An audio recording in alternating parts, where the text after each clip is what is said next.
Good day, my dear students. We are now on the last topic of the first quarter of the Strengthened Senior High School curriculum, which is about the applications of the sequences and series in financial mathematics. So, particularly, the learning competencies that we wanted to target here are first, apply sequences and series to solve financial problems. And letter B, determine the accumulated values of investment over time using sequences and series. Okay, first, let us differentiate appreciation and depreciation. So when we say appreciation, it starts with letter A, pakakatandaan, adding values. So this refers to the gradual increase in the value of an asset such as land, a house, or an investment over a period of time. This increase is often influenced by factors like higher demand, property improvements, or inflation. So for instance, a lot purchased for 600,000 pesos may increase in value if it appreciates by 10% annually.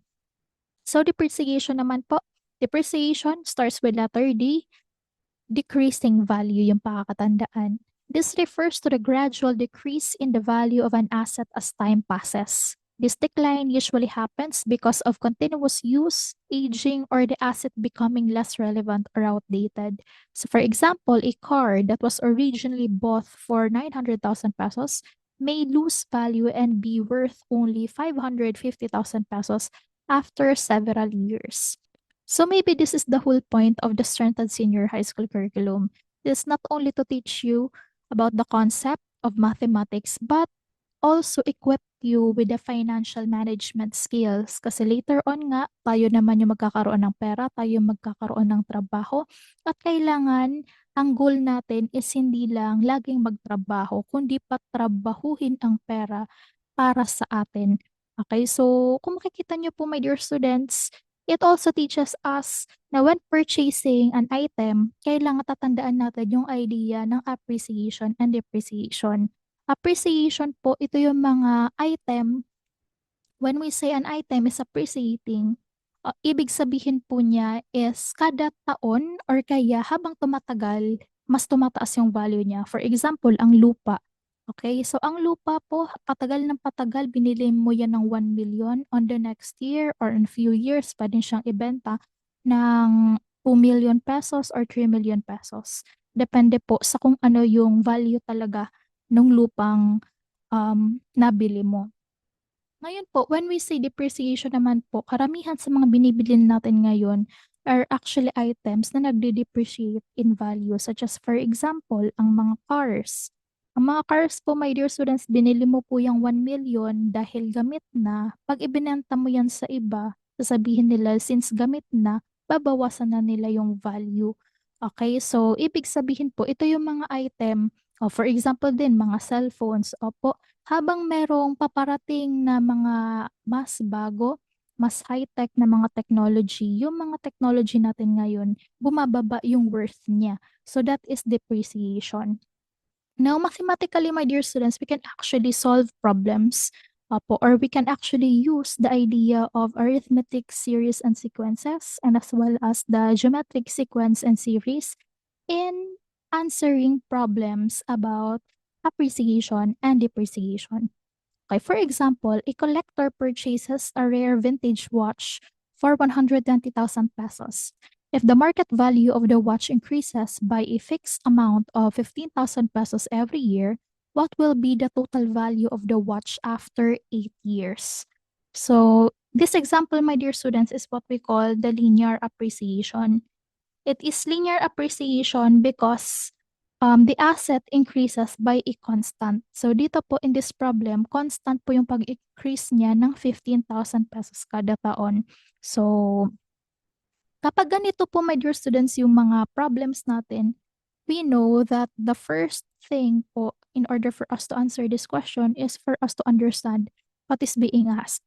So yung tinatanong po dito is what will be the total value of the watch after 8 years. So ano pong concept ito? Since meron tayong fixed amount every year na nadadagdag.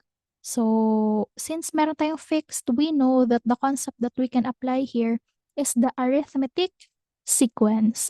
Arithmetic sequence lang siya kasi nga po meron siyang common difference na 15,000 pesos every year na nadadagdag. So we can actually use the A sub n is equal to A sub 1 plus the quantity n minus 1 multiplied by the common difference.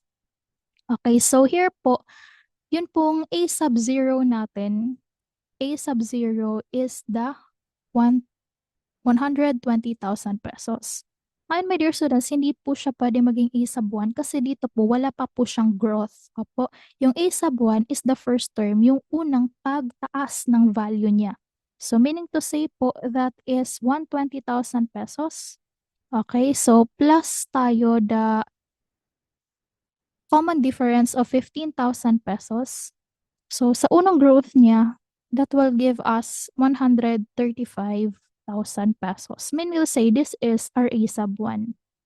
Okay, so ano pa pong kulang in this problem? The number of years po is after 8 years. Kaya we write 8 and the common difference, ano po yung fixed value na naa-add dito sa problem na ito? 15,000 pesos. So mean say we have 15,000 pesos. Now, using the formula, we are after of what is the amount daw po of the watch after 8 years. So, our A sub 1, that is 135,000 pesos. Okay, plus the n natin of 8 minus 1 multiplied by the common difference of 15,000 pesos. Okay, 8 minus 1, that is 7. So we have 7 multiplied by 15,000 pesos. Okay, plus the 135,000 pesos. Now, 7 times 15, that is equal to 105. So 105,000 pesos plus the 135,000 pesos. So that will give me 135 plus 105,000 pesos. That is 240,000 pesos. So that is the amount of the watch after 8 years. Okay, so in this problem, we use the arithmetic sequence. So baka po yung iba naiisip, pwede po ma'am ang arithmetic series. My dear students, arithmetic series calculates the sum of all the terms in the sequence. So if we use the series, meaning to say po, ang i-add natin yung year value number 1 plus yung value niya nung year 2, value niya ng year 3, and so on, hanggang maabot yung year 8. Pero dito, my dear students, ang tinatanong lang naman is the combined value ng iisang watch. Opo, so meaning to say, yung appropriate na arithmetic sequence or na formula that we're going to use is the arithmetic sequence. Now, how about if we have this problem? Mark wants to build an emergency fund. He starts by saving 500 pesos in the first month. Each month thereafter, he increases his monthly deposit by 100 pesos more than the previous month. How much total money will Mark have accumulated in his fund after 24 months? So for this problem, my dear students, what is the formula that we can actually use? So for this problem, we can actually use the arithmetic series formula, which is Sn is equal to n over 2 multiplied by 2 a sub 1, okay, plus the quantity n minus 1 multiplied by the d. Okay, bakit po siya? Kasi po, my dear students, hindi natin alam kung ano yung last term. Okay, so since ito po ay pag-iipon, we can actually use this formula and not the arithmetic sequence. So here po, Rn, okay, ano po yung n natin? That is after 24 months, so 24 yung n natin. Ra sub 1, ano po yung nakasulat dito? He starts by saving 500 pesos in the first month. So since given siya, we write 500 pesos. Okay, each month thereafter, he increases his monthly deposit by 100 pesos more than the previous month. So we have the common difference of 100 pesos. Okay, so ito po yung gagamitin natin to use our formula. So substituting all of this value in this formula, we have 24 divided by 2 multiplied by 2 times RE sub 1, that is 500 pesos. Okay, so plus Rn again, which is 24 minus 1 multiplied by the common difference of 100 pesos.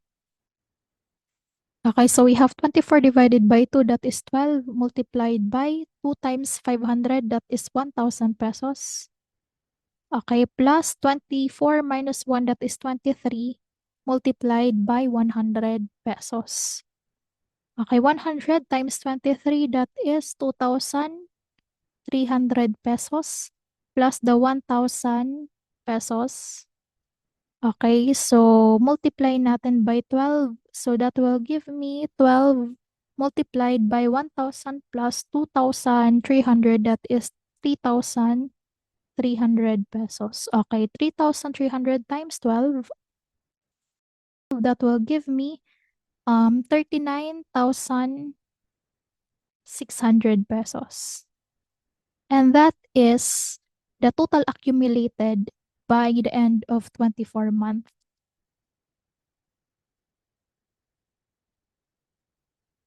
So baka yung iba pong students magtanong, ma'am, bakit yung A sa buwan natin dito is 500 lang? Unlike dun sa previous example natin, para makuha natin si first term, inad natin si 120,000 pesos by the common difference of 15,000 pesos. Kaya tayo nagkaroon ng 135,000 pesos. Now, my dear students, I want you to remember, A sa buwan is always the value at the first interval of the sequence. So, yung example natin dito, 500 peso bill, nakasaad na dito sa problem natin na siya po yung unang ibinayad opo, sa first month. So, given na siya. Unlike dun sa watch, it was the value after the first year of the gaining price. Opo, kung baga, A sub 0, si 120,000 pesos. Ngayon, yung first growth niya, that is the A sub 1. Ito po, my dear students, since this is emergency fund, yung unang bayad, that is our A sub 1. Now, I want you to try this problem. A farmer invests in a greenhouse system worth 250,000 pesos. Due to a high demand for organic produce, the value of the equipment in the business setup increases by 35,000 pesos every year. What would be the total value of the investment after 7 years? Now, my dear students, I want you to answer using the multiple choice quiz up here in YouTube. I want you to click the letter of the correct answer. Okay, so let us try if your answer. So sana po tama yung sagot. So now let us try to answer this problem. So ano po yung gagamitin natin? Arithmetic series or arithmetic sequence? Here po, ang kailangan natin gamitin is si arithmetic sequence. So we have a sub n is equal to a sub 1 plus the quantity n minus 1 multiplied by the common difference. Para po siya, my dear students, yung first problem natin. Okay, so yung a sub 0 natin dito is si 250,000 pesos. Since daw po high yung demand, i-increase si system nila with a constant of 35,000 pesos. So in order for us to get the a sub 1, kailangan po i-add natin ng isang beses si 250,000 pesos by this common difference, which is 35,000 pesos, because that is the first growth. Meaning to say that is the first term. Okay, so we have 250,000 pesos plus 35. That will give me 285,000 pesos. Meaning to say this is our A sub 1. Okay, so yung N natin, my dear students, is 7 years. And yun pong D natin, the common difference is 35,000 pesos. Okay, so substituting these values in our formula. Okay, so we will have, for our A, we are after with the 7th year. What is the value after 7 years? So we have 285,000 pesos. Okay, multiply natin with our N, which is 7 minus 1, multiplied by the common difference of 35,000 pesos. Okay, so that will give me 285,000 pesos. Okay, plus 7 minus 1, that is 6. 6 times 35,000 pesos. Okay, 35,000 pesos multiplied by 6, that is 210,000 pesos, is equal to 285,000 pesos plus 210,000 pesos. That will give me 495,000 pesos. And this is our answer.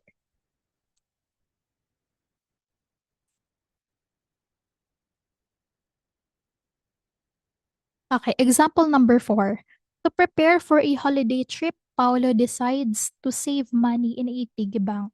He starts with 250 pesos in the first week. Each week, he adds 50 pesos more than he did the previous week.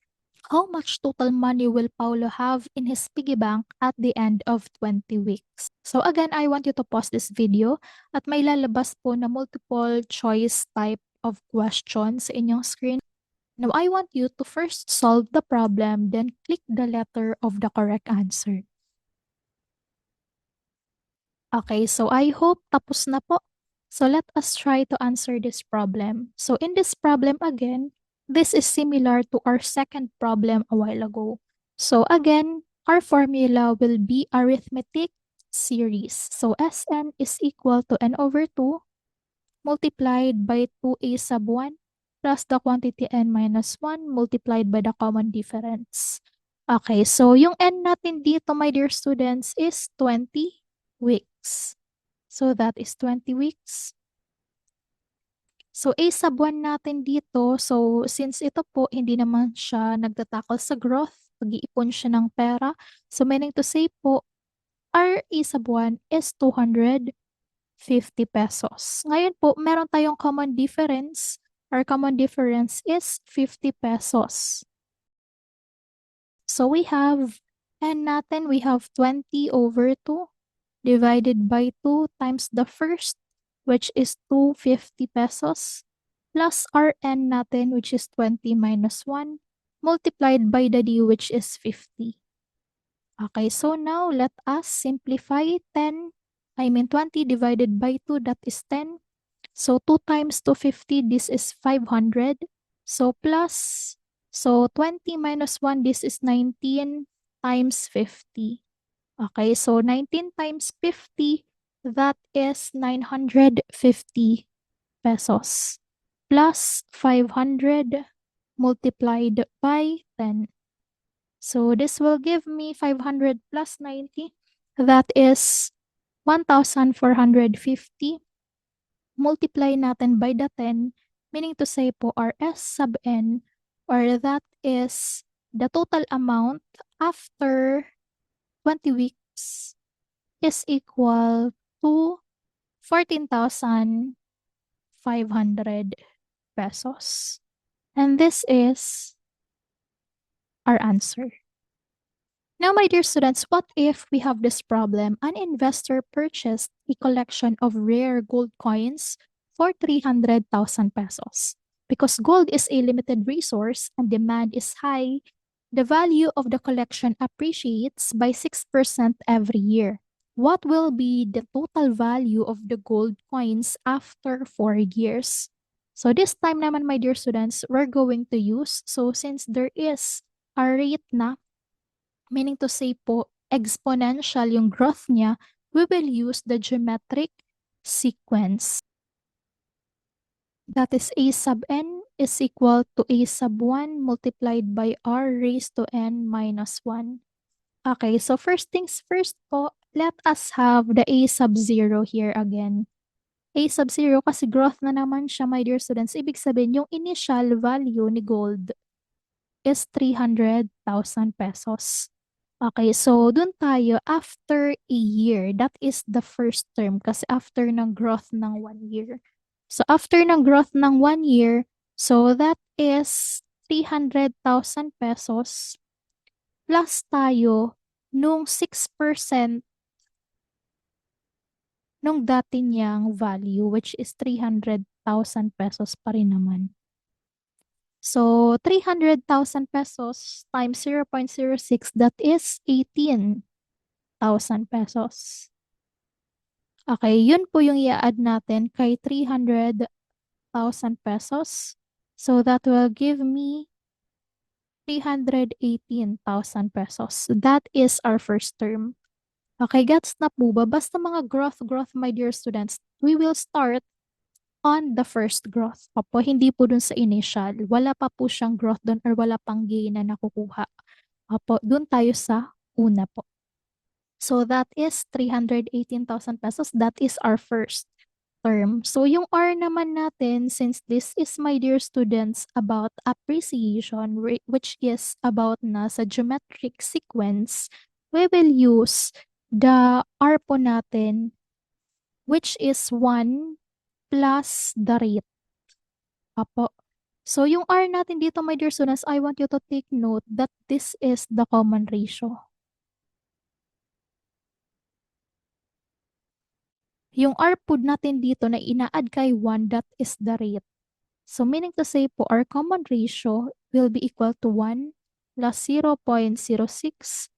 Our common ratio is 1.06. Okay, so Rn naman, so ito yung mga gagamitin natin. And of course, Rn is kailan matatapos? 4 years. After 4 years. So all of these po, kailangan nating i-input or i-plug in sa ating formula. So our A sub n is the amount after 4 years. So we have A sub 1, that is 318,000 pesos. Multiply natin by our common ratio, that is 1.06. Raised to n natin, which is 4 minus 1. 4 minus 1, that is 3. 1.06 raised to 3.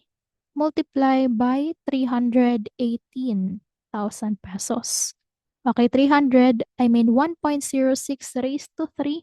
That is approximately equal to 1.19.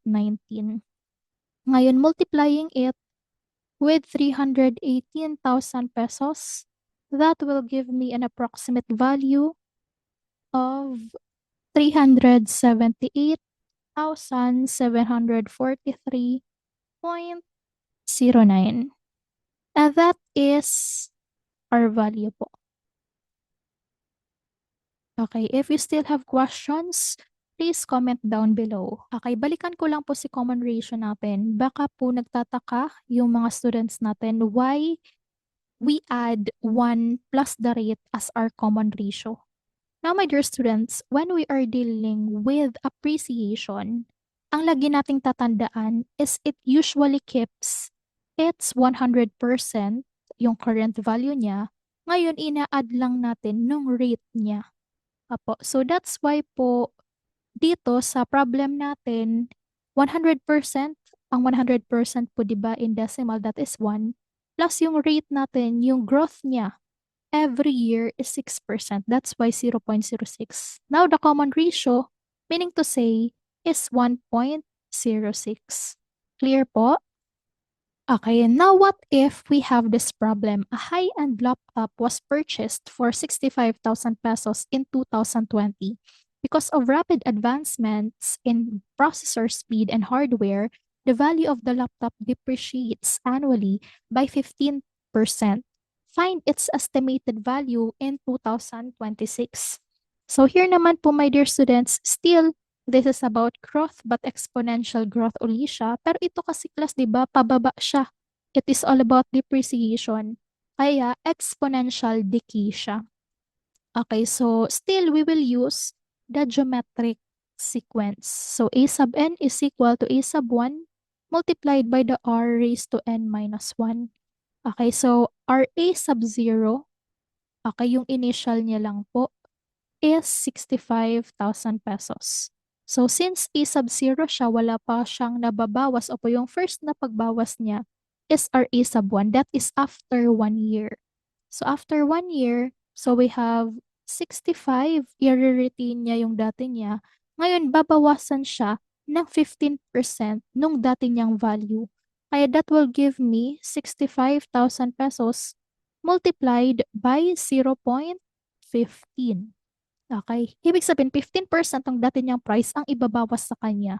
That is yung price niya after a year na. So we have 65,000 pesos.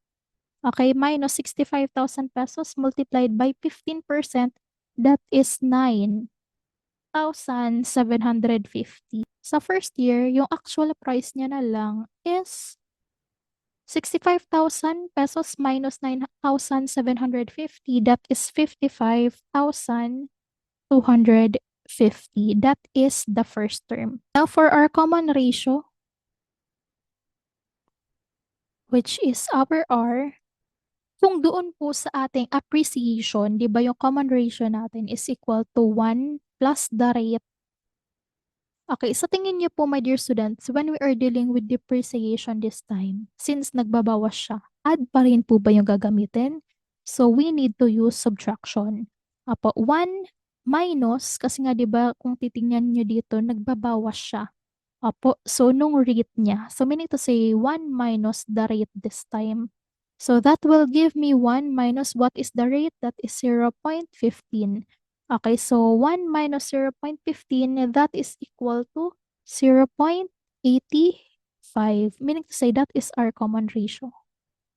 Okay, so for the value of our n, so after, ano daw po yung magiging value na nung high-end laptop ngayong 2026. So, 2020, 2021, 22, 23, 24, 25, 26, that is 6 years. Apo. So, after 6 years. Okay, so using these values po, si A sub 1, si R, and si N, let us substitute all of these values in our formula. So, what is the value of the high-end laptop after 6 years? So, our first term is equal to 55,250 multiplied by our common ratio, which is 0.85, multiplied by the n, which is 6 minus 1. Okay, 6 minus 1, that is 5. So 0.85 raised to 5 multiplied by 55,250. So 0.85 multiplied by itself 5 times, that is approximately 0.44 in our calculator. So multiply natin siya by 55,250. So 55,250 multiplied by the result we have here. So that is equal approximately to 24,514.72. So meaning to say po, ngayon pong 2026, si dating 65,000 pesos na laptop noong 2020, ngayon po ay nagkakahalaga na lang na 24,514.72. So as you can see, diba, kung nag-invest po kayo sa gadgets, my dear students, it is not a good investment. Opo. Why? Kasi po malaki yung ibinawas. Opo. Tingnan niyo po, nung first year, 9,750 siya. Ngayon, every year, nagde-depreciate pa rin siya. Kaya, ngayon pong 2026, 24,514.72 na lang siya.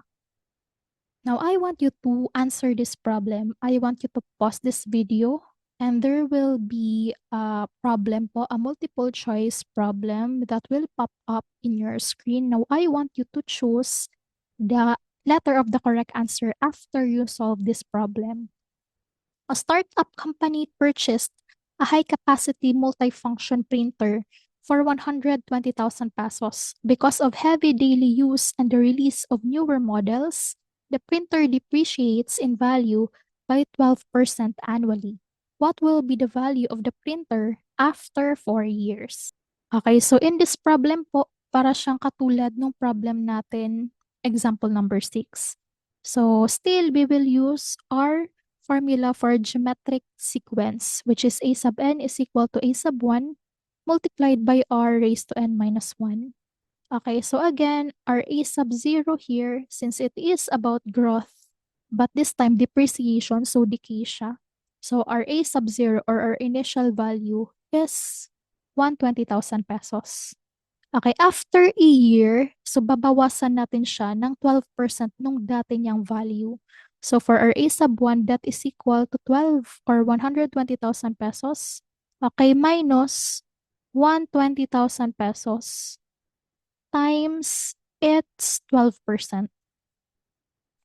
So 120,000 pesos multiplied by 0.12, that is equal to 14,400. So that is equal to 120,000 pesos minus 14,400, that is equal to 105,600. So that is RA sub 1. So kung makikita nyo, di ba, sobrang taas. Sobrang taas ng ibinabawas niya. So for our common ratio naman, that is equal. So since this is again depreciation, that is 1 minus the rate. Okay, so yung 1 natin, that is, meaning to say po, yung value niya ngayon. Okay, 100% minus, yun pong rate of decrease niya, that is 0.12. So 1 minus 0.12, that is 0.88. That is our common ratio. Okay, so for our N naman, our N is kung kailan matatapos after 4 years. So we have 4 here, Rn. Now, substitute all of these values in our formula. So, ang goal po natin is to find the value after 4 years. So, that is A sub 4 is equal to, or A sub 1, that is 105,000 pesos multiplied by the common ratio of 0.88 multiplied by or raised to 4 minus 1. 4 minus 1, that is 3. Okay, multiplied by 105,000 pesos. So that will give me 0.88 raised to 3, that is approximately 0.68. Okay, multiply natin kay 105. Okay, 105 times 0.68, that is equal to 71,963.44. That is the value of the high-end printer after 4 years. Okay, how about this problem? Still, I want you to pause this video, try to solve it first on your own, then click the letter of the correct answer on the multiple choice question that will appear on your screen. Okay, a family bought a residential house and lot in a developing subdivision for 2,800,000 pesos or 2,800,000 pesos. The property value appreciates by 7% every year. What will be the value of the house and the lot after 6 years? So this time po, my dear students, this is appreciation naman. Kasi po, the property value appreciates. So meaning to say po, still we will use the A sub n is equal to A sub 1 multiplied by R n minus 1. Okay, so our initial value of the house and lot is 2,800,000 pesos. Ngayon, on the first year, yung first increase niya, which is our first term, meaning to say yung first growth niya, will be 2,800,000 pesos.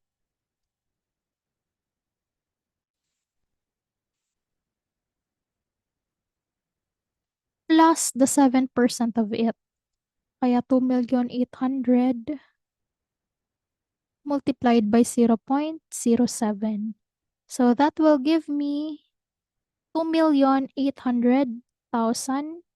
Okay, plus 2,800,000 times 0.07, that is 196,000 pesos.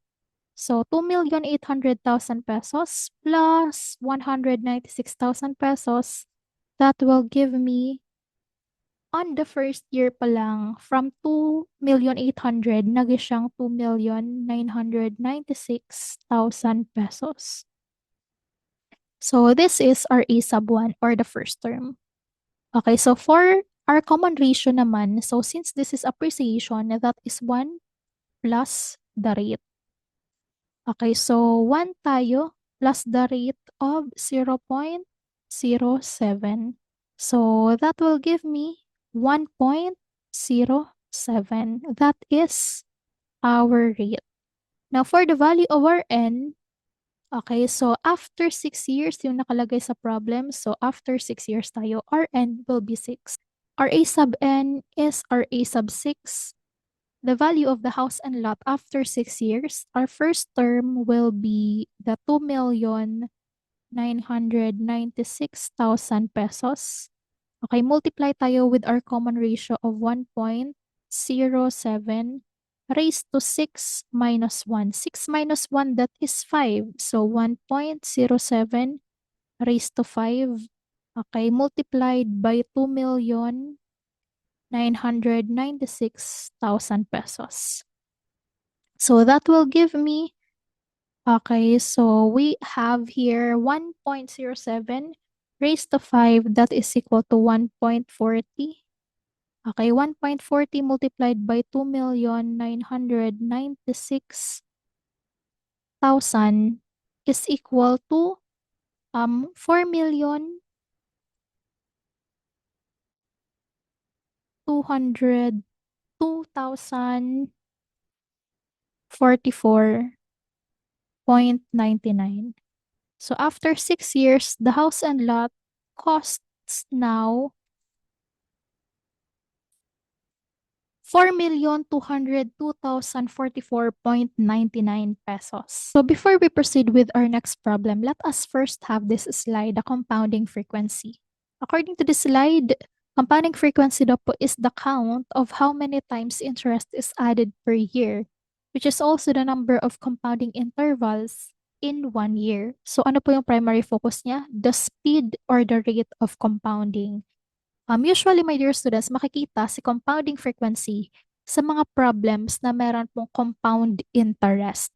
So for example, you have 10,000 pesos, you put it in an investment which earns an interest of 10% compounded monthly. So kapag may nakita ka pong compounded monthly, that is the compounding frequency. Opo, so usually, my dear students, this compounding frequency is defined how many times sa isang year si interest ina-apply. Apo, so parang ganun siya. So for example, kapag 10% compounded quarterly, sa 10% hahati-hatiin siya into 4 quarters. Apo, so that is the compounding frequency, yung quarterly. So si monthly naman po, ibig sabihin po hatiin siya by 12. Okay po, my dear students. So, in order for us to fully understand it or grasp how this affects the entire process, how compounding frequency affects the entire process of solving a problem, let us have this problem. An entrepreneur invests 10,000 pesos in a high yield saving account that offers 6% annual interest rate. If the interest is compounded monthly, how much money or how much total money will be in the account after 4 years? Okay, again, this is about growth po pa rin. So meaning to say po, we're going to use the a sub n is equal to, or a sub 1 multiplied by the r raised to n minus 1. Okay, so dito po makikita natin na meron tayong compounded monthly. So dun po sa previous slide, ang ginamit dun na variable to denote the compounding frequency is the n. Pero dito kasi, my dear students, di ba yung n, yung ginagamit natin year na. Opo, or kung ano yung time. So, si n natin dito is actually our 4. 4 years natin si n. So, let us use instead k to denote our compounding frequency. Okay, so we have here 12 kasi this is monthly, di ba? Okay, so si k natin, k is equal to the compounding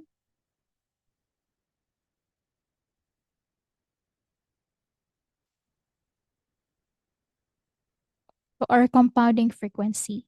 Okay, so we have here, ano po yung 10 natin? Our 10, again, my dear students, 10,000 is our a sub 0. Meaning to say, that is the initial pa lang. Hindi pa siya yung first na growth. Makikita natin yung first growth kapag in-apply natin yung rate na natin. Di ba our rate is equal to, let us complete this kasi r natin, di ba, is the common ratio. So, si rate natin, that is equal to 0.06. Now, to get the a sub 1, kailangan po i-add natin si 10,000 pesos dun sa unang magiging growth niya. Okay, so that is equal to 10,000 pesos. Okay, multiplied by 0.06. So this time, my dear students, diba, this is already compounded. Si 0.06, compounded siya monthly. So that's why we divide the 0.06 by 12. Okay, 0.06 divided by 12, that is 0.005. Okay, so 0.005 multiplied by the 10,000 pesos. Okay, plus the 10,000 pesos. Okay, so that will give me 10,000 multiplied by 0.005. That will give me 50 pesos. So 50 plus 10,000 pesos, that is 10,050 pesos. That is our A sub 1. Si N natin is already 4. Si K natin, that is 12. Si A sub 1 natin, or the first term, is 10,050 pesos. So, alin pa po yung kulang natin dito? The common ratio R. The common ratio is equal to 1 plus the rate. Pero dito kasi, we are dealing now with compound interest. Pag compound interest, my dear students, na may compounding frequency na, the rate will be divided with the compounding frequency. So, that will give me 1 plus the rate natin, di ba, of 0.06 divided by 12.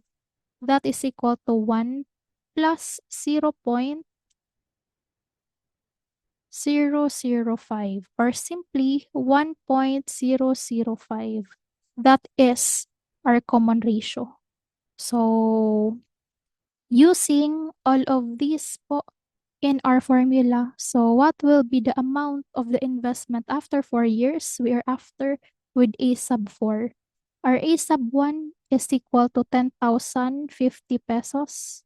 Okay, multiply tayo with the rate natin with the common ratio natin of 1.005 raised to our n this time. Yung n natin, di ba, is 4. 4. Pero since this is again compounding period, si n natin, dapat imumultiply pa rin natin siya kay k.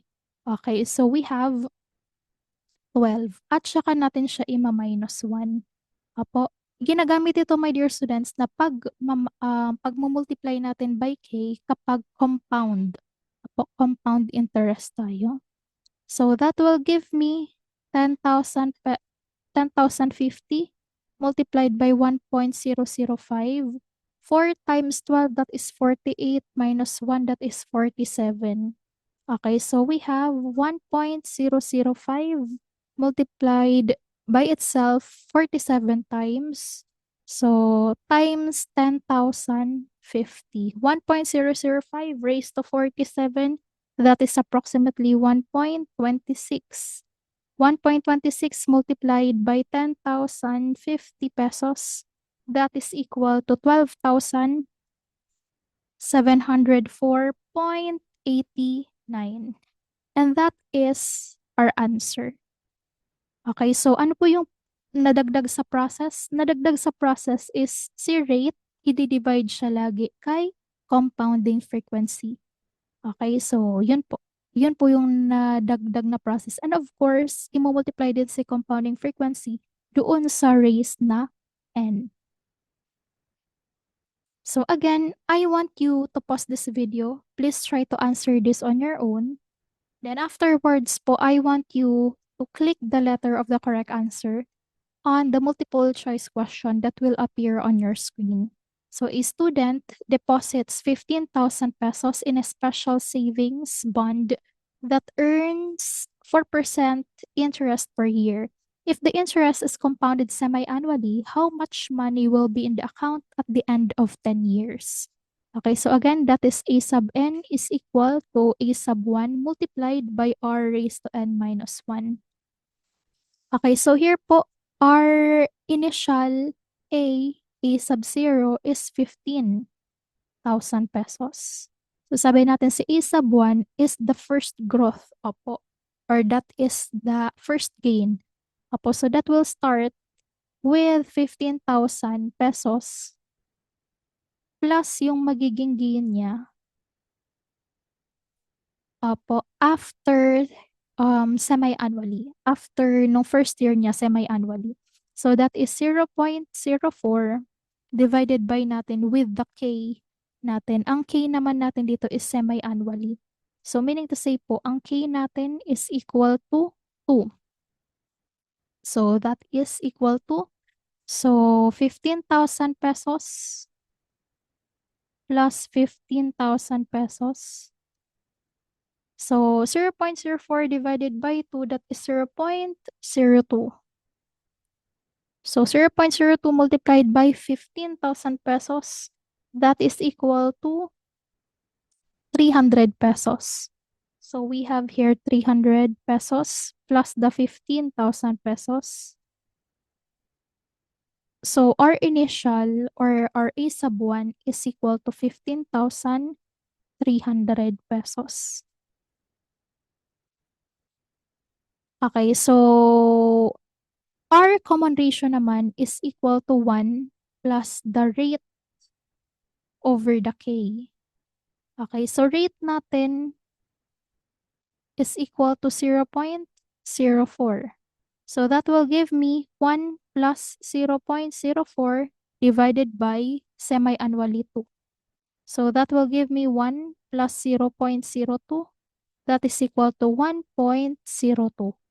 This is the value of our common ratio. For our N, that is equal to 10 years. Diba nakalagay dito? At the end of 10 years. Okay, so ito po yung mga gagamitin natin in solving for the money that will be in the account after 10 years. Our A sub N is the amount after 10 years. Kaya A sub 10 siya. Our first term will be 15,300.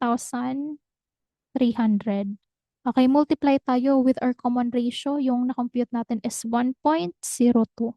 Raise tayo with the N. So since this is, di ba po, this is compounding interest. So we have NK minus 1. So Rn will be equal to 10. RK is equal to 2. At saka tayo magma-minus 1. So we have 15,300. Okay, multiply tayo by 1.02.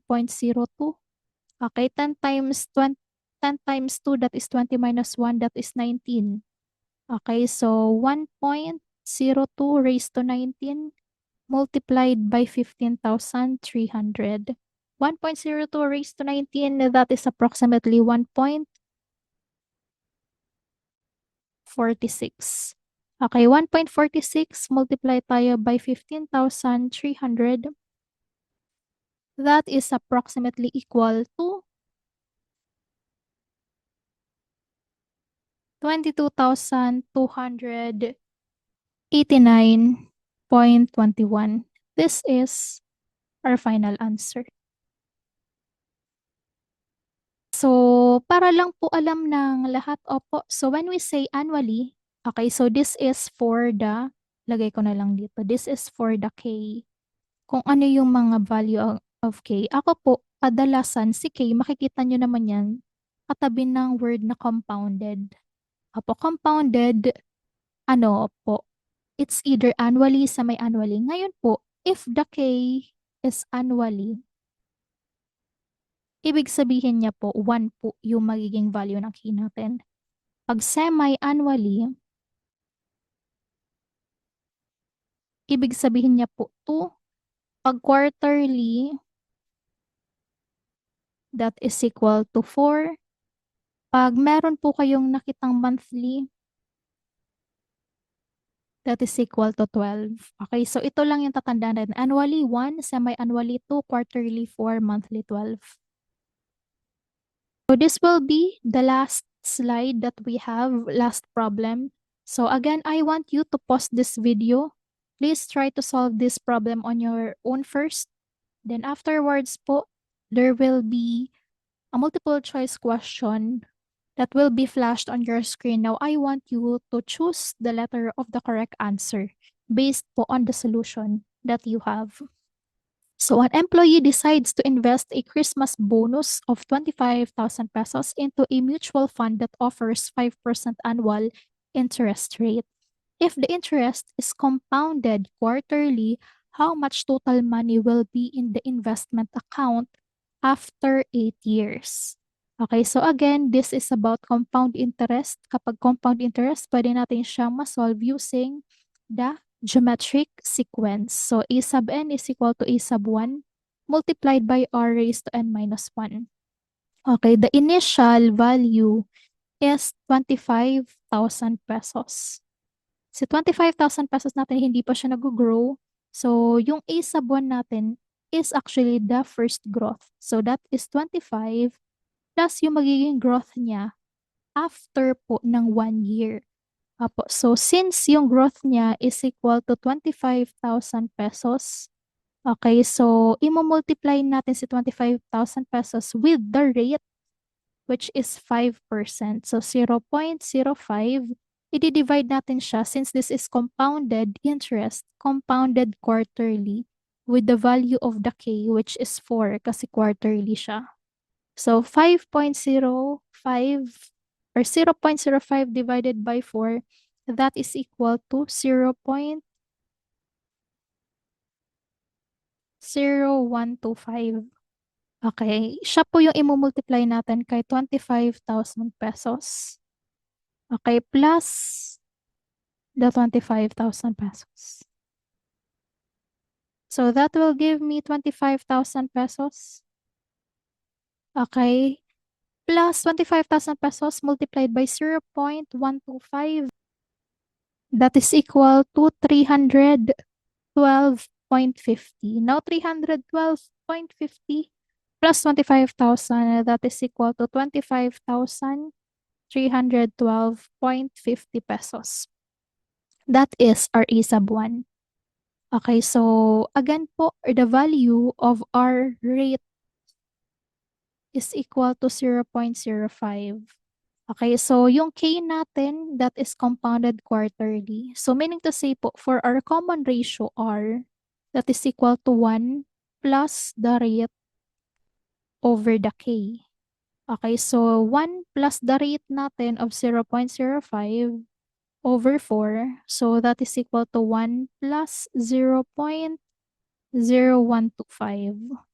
So which is equal to 1.0125. This is our common ratio.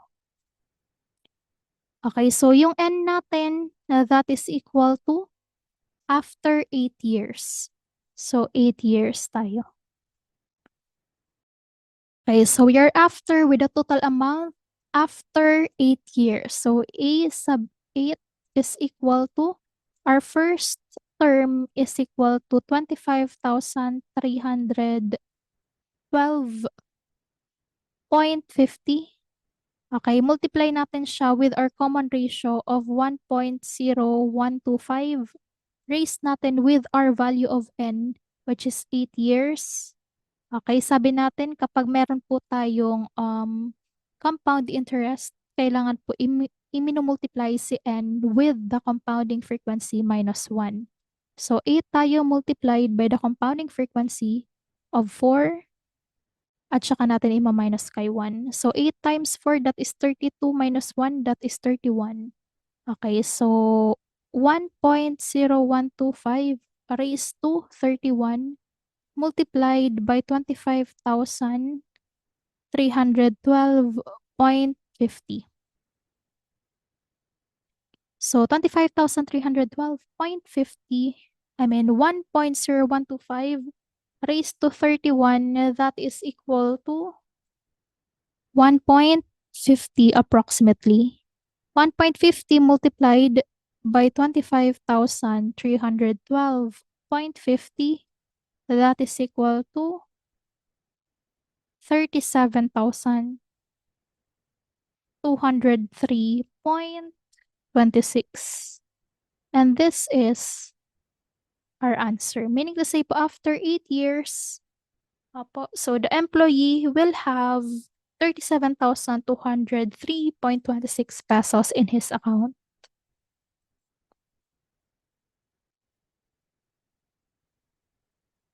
So that's it for today, my dear students. If you still have questions, please don't hesitate to comment down below. If you find this video helpful, please like and subscribe to my YouTube channel. So I'll see you in my next video. Goodbye po!